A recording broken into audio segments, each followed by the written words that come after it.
अस्सलाम वालेकुम जी दोस्तों, मैं ਤੁਹਾਡਾ ਆਪਣਾ ਲਾਲਾ ਵਕਾਰ ਤੇ ਨਾਲ ਮੇਰੇ ਰਾਣਾ ਇਮਰਾਨ ਸਾਹਿਬ ਤੇ ਅੱਜ ਮੈਂ ਐਸੇ ਬੰਦੇ ਦੇ ਨਾਲ ਖਲੋਤਾ ਵਾਂ ਕਿ ਜਿਹੜਾ ਵਾਕਿਆ ਹੀ ਇੱਕ ਮੁਖਲਸ ਤੇ ਕੁਝ ਆਉਣ ਵਾਲੇ ਵਕਤ ਵਾਸਤੇ ਆਉਣ ਵਾਲੀਆਂ ਨਸਲਾਂ ਵਾਸਤੇ ਆਪਣੇ ਪਿੰਡ ਵਾਸਤੇ ਸੋਚਣ ਵਾਲਾ ਮੈਨੂੰ ਬੰਦਾ ਯਾਨੀ ਕਿ ਮਿਲਿਆ। ਔਰ ਇਹ ਉਹ ਬੰਦਾ ਵਾ ਜਿਹੜਾ ਕਿ ਪਿੰਡ ਦੀ ਸੇਵਾਕਾਰਾਂ ਦੇ ਵਿੱਚ ਇਹਦਾ ਨਾਮ ਆਉਂਦਾ ਵਾ। ਕਿਸ ਤਰ੍ਹਾਂ ਹੁੰਦਾ ਵਾ ਕਿ ਮੈਂ ਤੁਹਾਨੂੰ ਦੱਸਦਾ ਵਾਂ ਕਿ ਲੋਕ ਕਹਿੰਦੇ ਵੀ ਇੱਥੇ ਅਗਰ ਇੱਕ ਬੂਟਾ ਲਾਓਗੇ ਤੁਹਾਡਾ ਜੰਨਤ 'ਚ ਵੀ ਬੂਟਾ ਲੱਗਦਾ। ਬੂਟਾ ਲਾਉਣ ਦੇ ਬਹੁਤ ਸਾਰੇ ਮਕਸਦ ਹੁੰਦੇ ਆ ਔਰ ਇਹ ਉਹ ਬੰਦਾ ਵਾ ਜਿਹਨੇ ਆਪਣੀ ਜੇਬ ਦੇ ਵਿੱਚੋਂ ਸਰਕਾਰੀ ਜਗ੍ਹਾ ਤੇ ਸਕੂਲਾਂ 'ਚ ਜਾਂ ਉਹ ਲੋਕ ਜਿਹੜੇ ਬੂਟੇ ਨਹੀਂ ਸੀ ਲਿਆ ਸਕਦੇ ਡੇਰਿਆਂ 'ਚ ਮਰੱਬਿਆਂ 'ਚ ਇਹਨੇ ਕਾਫੀ ਤਦਾਦ 100 ਦੇ ਹਿਸਾਬ ਨਾਲ ਬੂਟੇ ਲੱਗ ਦਿੱਤੇ। ਇਸ ਟਾਈਮ ਅਸੀਂ ਜਿਹੜੇ ਅੰਬ ਦੇ ਬੂਟੇ ਤੇ ਲਾ ਕੇ ਖਲੋਤੇ ਆ, ਤੁਸੀਂ ਦੇਖ ਸਕਦੇ ਮਾਸ਼ਾਅੱਲਾ ਇਹਨੇ ਪਿਛਲੇ ਤੋਂ ਪਿਛਲੇ ਸਾਲ ਤੋਂ ਆਗਾਜ਼ ਕੀਤਾ। ਇਸ ਸਕੂਲ ਦੇ ਵਿੱਚ ਬਿਲਕੁਲ ਵਰਾਨਾ ਸੀ, ਇੱਕ ਬੋਰਡ ਸੀ ਬਸ ਪੁਰਾਣਾ ਰਹਿ ਗਿਆ, ਉਹ ਵੀ ਮੁਰਝਾਇਆ ਜਾ ਰਿਹਾ ਸੀ। ਅੱਛਾ, ਇਹਨੇ ਆਗਾਜ਼ ਕੀਤਾ, ਇਹਨੇ ਆਪਣਾ ਮਿਸ਼ਨ ਜਾਰੀ ਰੱਖਦਿਆਂ ਹੋਇਆ ਇਹਨੂੰ ਤਕਰੀਬਨ ਤੀਸਰਾ ਸਾਲ ਆ ਹੁਣ। ਕੱਲ ਫਿਰ ਇਹਨੇ ਬੂਟੇ ਲਿਆਂਦੇ, ਨਾਲ ਬੱਚੀਆਂ ਦਾ ਸਕੂਲ ਆ ਉੱਥੇ ਵੀ ਲਾਏ ਆ। ਮਕਸਦ ਗੱਲ ਕਰਨ ਦਾ ਇਹ ਹੈ ਕਿ ਮੈਨੂੰ ਬੜੀ ਖੁਸ਼ੀ ਹੋਈ ਔਰ ਪਿੰਡ ਦੇ ਵਿੱਚ ਮੈਂ ਬਾਬਿਆਂ ਕੋਲੋਂ ਜਦੋਂ ਸੁਣਦਾ ਨਾ ਕਿ ਯਾਰ ਬਾਬੇ ਗੁਲਾਮ ਕਾਦਰ ਦਾ ਬੇਟਾ ਇਮਰਾਨ ਉਹ ਵਿਖਣਾ ਰਫਾਏ ਆਮਾ ਦਾ ਕੰਮ ਕਰਨ ਡਿਆ, ਇੱਕ ਐਸਾ ਕੰਮ ਕਰਨ ਡਿਆ ਜਿਹੜੇ ਅੱਜ ਕੱਲ੍ਹ ਬਹੁਤ ਘੱਟ ਲੋਕ ਚੱਲ ਯਾਨੀ ਕਿ ਕਰਦੇ ਆ। ਤੇ ਅਸੀਂ ਇਹਨਾਂ ਨਾਲ ਵਿਚਾਰ ਵੀ ਸਾਂਝੇ ਕਰਦੇ ਹਾਂ ਔਰ ਇਹਨਾਂ ਨਾਲ ਕੋਈ ਚੰਦ ਗੱਲਾਂ ਕਰਦੇ ਕਿ ਕੀ ਇਹਨਾਂ ਦਾ ਮਿਸ਼ਨ ਹੈ ਬੂਟੇ ਲਾਉਣ ਦਾ, ਕੀ ਇਹਨਾਂ ਦਾ ਜ਼ੇਨ ਆ, ਕੀ ਸੋਚ ਕੇ ਲਾ ਰਹੇ। ਅਸਲਾਮ ਵਾਲੇਕੁਮ ਜੀ ਇਮਰਾਨ ਸਾਹਿਬ। ਅੱਛਾ ਇਮਰਾਨ ਭਾਈ, ਬਹੁਤ ਖੁਸ਼ੀ ਹੋਈ ਆ 18-12 ਸਕੂਲ ਦੇਖ ਕੇ, ਉਧਰ ਦਾ ਸਕੂਲ ਦੇਖ ਕੇ ਜਾਂ ਜਿੱਥੇ ਜਿੱਥੇ ਤੁਸੀਂ ਲੋਕਾਂ ਨੂੰ ਮਰੱਬਿਆਂ 'ਚ ਬੂਟੇ ਦਿੱਤੇ ਹੋ ਮਾਸ਼ਾਅੱਲਾ ਜਵਾਨ ਹੋਏ ਲੋਕ ਗੱਲਾਂ ਕਰਦੇ ਆ, ਕੋਈ ਸ਼ਤੂਤਾਂ ਦੀਆਂ ਗੱਲਾਂ ਕਰਦਾ, ਕੋਈ ਜਾਮਣਾਂ ਦੀਆਂ ਗੱਲਾਂ ਕਰਦਾ, ਕੋਈ ਅੰਬਾਂ ਦੀਆਂ ਗੱਲਾਂ ਕਰਦਾ। ਤੇ ਮਕਸਦ ਮੈਂ ਵੀ ਦੇਖਦਾ ਕਿ ਇੱਥੇ ਕਾਫੀ ਬੱਚਿਆਂ ਦੀ ਵੀ ਰੌਣਕ ਲੱਗੀ ਹੁੰਦੀ ਆ ਜਦੋਂ ਗੋਲਾਂ ਲੱਗਦੀਆਂ ਵਾ। ਐਰਕਾਂ ਬੇਰੀ ਤੇ ਵੀ ਰੌਣਕ ਲੱਗੀ ਸੀ, ਪਰਿੰਦੇ ਵੀ ਚਹਿਕ ਚਕਾਉਂਦੇ ਆ। ਤੁਹਾਡਾ ਕੀ ਮਿਸ਼ਨ ਸੀ, ਤੁਸੀਂ ਕੀ ਮਿਸ਼ਨ ਸੀ ਜੇ ਜਦੋਂ ਆਗਾਜ਼ ਕੀਤਾ, ਕੀ ਸੋਚ ਕੇ ਕੀਤਾ, ਕੀ ਯਾਨੀ ਕਿ ਬਹੁਤ ਸ਼ੁਕਰੀਆ ਜੀ ਲਾਲਾ ਜੀ ਤੁਹਾਡਾ, ਤੁਸੀਂ ਆਪਣੇ ਚੈਨਲ ਦੇ ਥਰੂ ਚਲੋ ਲੋਕਾਂ ਤੱਕ ਮੇਰੀ ਗੱਲ ਪਹੁੰਚਾਓਗੇ। ਮੇਰਾ ਲਾਲਾ ਜੀ ਇਹ ਮਕਸਦ ਹੈ, ਦੇਖੋ ਅੰਬਾਂ ਦੇ ਬੂਟੇ ਲਾਏ ਆ, ਸਰਕਾਰੀ ਸਕੂਲਾਂ ਦੇ ਵਿੱਚ ਅੰਬ ਲਾਉਣਾ ਕੋਈ ਮਕਸਦ ਨਹੀਂ ਆ। ਹਾਂਜੀ ਠੀਕ ਹੈ ਜੀ, ਬਲਕਿ ਕੈਮਰਾਮੈਨ ਥੋੜਾ ਜਿਹਾ ਅਗਰ ਇਹ ਬੂਟਿਆਂ ਵੱਲ ਨੂੰ ਵੀ ਉੱਧਰ ਨੂੰ ਵੀ ਘੁਮਾਵੇ ਤੇ ਆ ਦੇਖੋ ਕਿੰਨੇ ਕਿੰਨੇ ਵੱਡੇ ਮਾਸ਼ਾਅੱਲਾ ਹੋ ਗਏ ਆ ਤੇ ਜਿਨ੍ਹਾਂ ਦੇ ਵਿੱਚ ਅੰਬਾਂ ਦੇ ਹੀ ਆ ਜ਼ਿਆਦਾ। ਹਾਂਜੀ ਇਹ ਲਾਲਾ ਜੀ ਅੰਬਾਂ ਦੇ ਲਾਉਣ ਦਾ ਮਕਸਦ ਇਹ ਆ ਕਿ ਇਹ ਸਾਡਾ ਇੱਕ ਬੋਰਡ ਆ।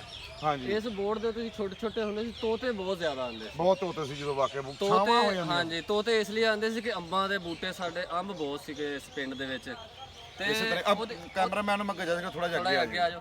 ਅੱਛਾ, ਅੰਬਾਂ ਦੇ ਬੂਟੇ ਬਹੁਤ ਜ਼ਿਆਦਾ ਹੋਣ ਦੀ ਵਜ੍ਹਾ ਤੋਂ ਤੋਤੇ ਵੀ ਬਹੁਤ ਜ਼ਿਆਦਾ ਸੀ। ਕੋਈ ਸ਼ੱਕ ਨਹੀਂ, ਅੰਬ ਡਾਰਾਂ ਦੀਆਂ ਸੀ, ਡਾਰਾਂ। ਡਾਰਾਂ ਦੇ ਡਾਰਾਂ ਉਹ ਚਲੇ ਗਏ। ਮੇਰਾ ਮਕਸਦ ਇਹ ਆ ਕਿ ਮੈਂ ਅੰਬਾਂ ਦੇ ਬੂਟੇ ਇਸ ਲਈ ਲਾਉਣਾ, ਜਾਮਣਾ ਲਾਈਆਂ, ਅਮਰੂਦ ਲਾਏ, ਬੇਰੀਆਂ ਲਾਈਆਂ, ਫਿਰ ਦੇਖ ਲਓ ਵੀ ਸ਼ਤੂਤ ਲਾਏ ਨੇ, ਹਾਂਜੀ ਛੋਟੇ ਵੱਡੇ ਸਾਰੇ, ਜਾਨੀ ਕਿ ਹਰ ਤਰੀਕੇ ਨਾਲ, ਤਾਂ ਕਿ ਪਰਿੰਦਿਆਂ ਵਾਸਤੇ ਮਾਸ਼ਾਅੱਲਾ ਯਾਨੀ ਕਿ ਪਰਿੰਦੇ ਤੁਹਾਡਾ ਏਮ ਆ, ਤੁਹਾਡਾ ਖੁਆਬ ਆ ਕਿ ਪਰਿੰਦੇ ਯਾਨੀ ਕਿ ਹੋਣ, ਪਰਿੰਦੇ ਇੱਥੇ ਆਉਣ। ਔਰ ਅੰਬ ਇਸ ਲਈ ਲਾਏ ਕਿ ਤੋਤੇ ਫਿਰ ਆਣ ਇੱਥੇ ਸ਼ਾਮ ਨੂੰ। ਇਸ ਟਾਈਮ ਬੜੀ ਉਹ ਚਹਿਕ ਚਕਾਉਂਦੇ ਸੀਗੇ, ਯਾਨੀ ਕਿ ਬੜੀ ਰੌਣਕ ਬਣਦੀ ਬੜੀ ਰੌਣਕ ਸੀ। ਠੀਕ ਹੈ, ਇਸ ਟਾਈਮ ਵੀ ਚਲੋ ਪਰਿੰਦੇ ਬੋਲ ਰਹੇ ਆ। ਦਰਖਤ ਹੈ ਵਾ ਤੇ ਬੋਲ ਰਿਹਾ ਨਾ। ਹਾਂਜੀ, ਇਹ ਸਕੂਲ ਦੇ ਵਿੱਚ ਤੇ ਛੋਟੇ ਛੋਟੇ ਹੁੰਦੇ ਸੀ, ਬਹੁਤ ਵੱਡੇ ਵੱਡੇ ਦਰਖਤ ਆ ਰਹੇ, ਉਹਨਾਂ ਦੇ ਸਾਇਲ ਹੁੰਦੇ ਸੀ।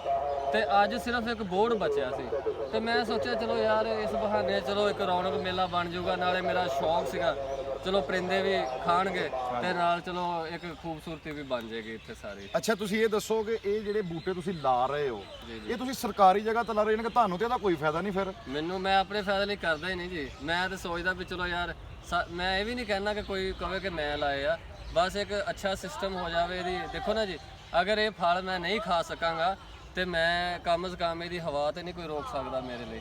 ਅਗਰ ਮੈਨੂੰ ਕੋਈ ਕਹੇਗਾ ਕਿ ਨਹੀਂ ਅਸੀਂ ਨਹੀਂ ਖਾਣ ਦਿੰਦੇ, ਨਾ ਖਾਣ ਦੇਣ, ਕਮ ਸੇ ਕਮ ਇਹਦੀ ਜਿਹੜੀ ਹਵਾ, ਇਹਨੇ ਜਿਹੜੀ ਆਲੂਦਗੀ ਨੂੰ ਖਤਮ ਕਰਨਾ ਜਾਂ ਇਹਨੇ ਠੰਡੀ ਹਵਾ ਦੇਣੀ ਆ, ਉਹ ਕੋਈ ਨਹੀਂ ਰੋਕ ਸਕਦਾ ਜੀ। ਨਾਲੇ ਮੈਂ ਇੱਕ ਹੋਰ ਚੀਜ਼ ਦੇਖੀ ਤੁਹਾਡੀ, ਯਾਨੀ ਕਿ ਗੱਲ ਵੀ ਵੇਖੀ, ਸਿਸਟਮ ਦੇਖਿਆ, ਯਾਨੀ ਕਿ ਤੁਹਾਨੂੰ ਇਹਦੇ ਵਿੱਚ ਇਹ ਬੈਨੀਫਿਟ ਵਾ ਕਿ ਮੈਂ ਯਾਨੀ ਕਿ ਆਪਣੇ ਅੱਗੇ ਵਾਸਤੇ ਲਾ ਰਿਹਾ ਵਾਂ, ਮੈਂ ਲੋਕਾਂ ਉਹਨਾਂ ਵਾਸਤੇ। ਯਾਨੀ ਕਿ ਹੁਣ ਮੈਂ ਬਹੁਤ ਸਾਰੇ ਐਸੇ ਲੋਕ ਦੇਖੇ ਜਿਨ੍ਹਾਂ ਨੇ ਤੇਰੇ ਲੱਗੇ ਹੋਏ ਸ਼ਤੂਤਾਂ ਦੀਆਂ ਗੋਲਾਂ ਖਾਧੀਆਂ, ਜਿਨ੍ਹਾਂ ਨੇ ਬੇਰੀਆਂ ਦੇ ਬੇਰ ਖਾਧੇ। ਚਲੋ ਅੰਬ ਤੇ ਥੋੜੇ ਲੇਟ ਆ, ਇਹ ਵੀ ਹੋ ਜਾਣਗੇ। ਯਾਨੀ ਕਿ ਕੁਝ ਐਸੇ ਲੋਕ ਵੀ ਆ ਕਿ ਜਿਹੜੇ ਗਰੀਬ ਬੰਦੇ ਪੈਸੇ ਦੇ ਕੇ ਨਹੀਂ ਲੈ ਸਕਦੇ, ਲੇਕਿਨ ਇਦਾਂ ਦੀ ਜਗ੍ਹਾ ਤੇ ਲੱਗਾ ਕਿ ਕਿਸੇ ਦੀ ਮਲਕੀਅਤ ਨਹੀਂ ਗੀ, ਇਥੋਂ ਯਾਨੀ ਕਿ ਤੋੜ ਕੇ ਖਾ ਸਕਦੇ। ਇੱਕ ਨਾਲੇ ਸਰਕਾਰੀ ਕੰਮ ਤੇ ਸਾਡਾ ਆਪਣਾ ਅਸਲ, ਯਾਨੀ ਕਿ ਲੋਕ ਸਰਕਾਰੀ ਨੂੰ ਸਮਝਦੇ ਆ ਯਾਨੀ ਕਿ ਅਸੀਂ ਇਹਦਾ ਕੁਝ ਕਰਾਂਗੇ ਤੇ ਸਰਕਾਰੀ ਕਾਹਦਾ ਵਾ, ਯਾਨੀ ਕਿ ਮੁਲਕ ਸਾਡਾ, ਹਰ ਚੀਜ਼ ਸਾਡੀ, ਅਸੀਂ ਸੋਚਣਾ ਤੇ ਨੇ ਅੱਗੇ ਜਾਣਾ ਨਾ। ਦੇਖੋ ਜੀ, ਪਿੰਡ ਸਾਡਾ ਹਾਂ ਬਿਲਕੁਲ, ਤੇ ਅਸੀਂ ਇਹਦੇ ਬਾਰੇ ਸੋਚਣਾ। ਜੇ ਅਸੀਂ ਨਹੀਂ ਸੋਚਾਂਗੇ ਤਾਂ ਕੌਣ ਸੋਚੇਗਾ? ਠੀਕ ਹੈ ਜੀ। ਉਹ ਦੂਸਰੀ ਸਾਈਡ ਤੇ ਬੱਚਿਆਂ ਦਾ ਸਕੂਲ ਆ, ਉੱਥੇ ਵੀ ਅੱਜ ਮੈਂ ਬਹੁਤ ਸਾਰੇ ਮੈਂ ਦੇਖ ਕੇ ਆਇਆ ਮਾਸ਼ਾਅੱਲਾ, ਮੈਨੂੰ ਬੜੀ ਖੁਸ਼ੀ ਹੋਈ ਹੈ। ਮੈਨੂੰ ਬੜੀ ਇੱਕ ਅੰਦਰੂਨੀ ਫੀਲਿੰਗ ਮੇਰੀ ਬੜੀ, ਮੈਂ ਮੋਟੀਵੇਟ ਹੋਇਆ ਕਿ ਚਲੋ ਯਾਰ ਕਮ ਸੇ ਕਮ ਮੈਂ ਲਾਇਆ ਅੱਜ ਮਾਸ਼ਾਅੱਲਾ ਕਿੱਡੇ ਤਨਾਵਰ ਦਰਖਤ ਬਣਦੇ ਪਏ ਨੇ ਤੇ ਇਨਸ਼ਾਅੱਲਾ ਇਹ 1-2 ਸਾਲ ਤੱਕ ਫਲ ਵੀ ਦੇਣਗੇ। ਮੈਂ ਕਹਿੰਦਾ ਦਿੱਤੇ ਆ ਹੁਣ ਇਹਨਾਂ ਨੂੰ ਪਿਛਲੇ ਕੈਮਰਾਮੈਨ ਅਗਰ ਦਿਖਾ ਸਕੇ ਉਹ ਪਿੱਛੇ ਜਿਹੜੀ ਕਿਆਰੀ ਤੁਸੀਂ ਪਹਿਲਾਂ ਲਾਈ ਸੀ ਉਹਨਾਂ ਨੂੰ ਸ਼ਤੂਤ ਕਾਫੀ ਲੱਗੇ ਸੀ।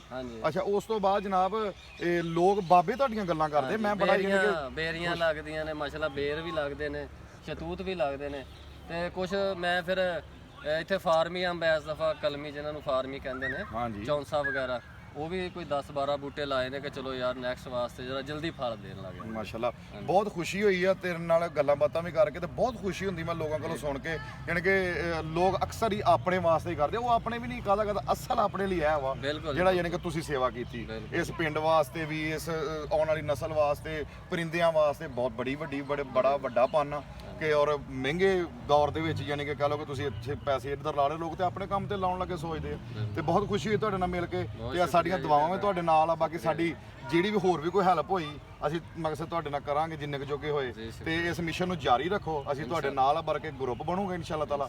ਤੁਹਾਡੇ ਮਿਸ਼ਨ ਨੇ ਇਸ ਟਾਈਮ ਪ੍ਰਵਾਨ ਫੜ ਲਿਆ ਵਾ ਔਰ ਇਨਸ਼ਾਅੱਲਾ ਤਾਲਾ ਅੱਗੇ ਤੋਂ ਅੱਗੇ ਜਾਂਦਾ ਜਾਏਗਾ। ਬਹੁਤ ਮਿਹਰਬਾਨੀ, ਬਹੁਤ ਸ਼ੁਕਰੀਆ ਇਮਰਾਨ ਸਾਹਿਬ। ਠੀਕ ਹੈ, ਵੇਖਣ ਵਾਲੇ ਦੋਸਤਾਂ ਵਾਸਤੇ ਮੇਰੀ ਇੱਕੋ ਰਿਕੁਐਸਟ ਆ ਕਿ ਚੰਗੇ ਕੰਮ ਨੂੰ ਵੀ ਪ੍ਰਮੋਟ ਕਰਿਆ ਕਰੋ। ਚੰਗੇ ਕੰਮ ਲੋਕ ਕਰਨੋਂ ਹੀ ਇਸ ਲਈ ਛੱਡ ਜਾਂਦੇ ਕਿ ਤੁਸੀਂ ਚੰਗੇ ਬੰਦੇ ਨੂੰ ਕਦੀ ਦਾਦ ਨਹੀਂ ਦਿੱਤੀ। ਚੰਗੇ ਕੰਮ ਨੂੰ ਪ੍ਰਮੋਟ ਕਰਿਆ ਕਰੋ, ਉਹਦੀ ਕਾਪੀ ਕਰਿਆ ਕਰੋ, ਕਰਿਆ ਵੀ ਕਰੋ ਉਹ ਕੰਮ। ਤੇ ਅੱਜ ਦੀ ਮੇਰੀ ਵੀਡੀਓ ਜਿਹੜੀ ਇਹ ਸਿਰਫ ਇਸੇ ਵਾਸਤੇ ਸੀਗੀ ਕਿ ਜਿਹੜੇ ਲੋਕ ਚੰਗੇ ਕੰਮ ਕਰਦੇ ਉਹਨਾਂ ਨੂੰ ਫਲ ਕੀ ਆ, ਉਹਨਾਂ ਦੀ ਸੋਚ ਕੀ ਆ।